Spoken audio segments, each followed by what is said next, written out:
এটা কোরআন, অনেক পুরনো, আমার দাদুর দাদার কোরআন। তো আমি যখন বাড়ি আসি তখন আমি দাদুর দাদার কোরআনটা পড়ি।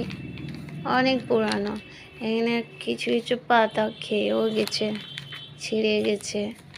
আমার কাছে রয়েছে আমার নিজের সেম বই, কিন্তু এই বইটা অনেক পুরনো এবং অনেক মিষ্টি। তো আমি ভাবলাম এই বইটা একটু পড়বো। আর একটু কোরআন না পড়লে যেন মনে অনেক অশান্তি চলে আসে, সুকুন থেকে দূরে থাকি তাই মনে হয়। আমার ভালোও লাগছিল না।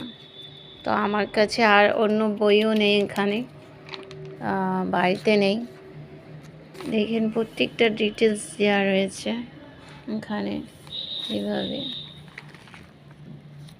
দেখেন সব পুরনো বই যাকে বলে।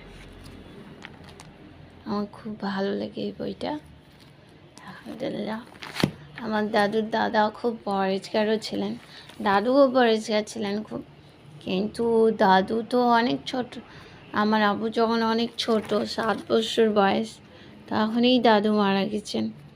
তো আমরা তো কোথা থেকে দেখব, হচ্ছে ব্যাপার। ওকে, থ্যাংক ইউ, আসসালামু আলাইকুম।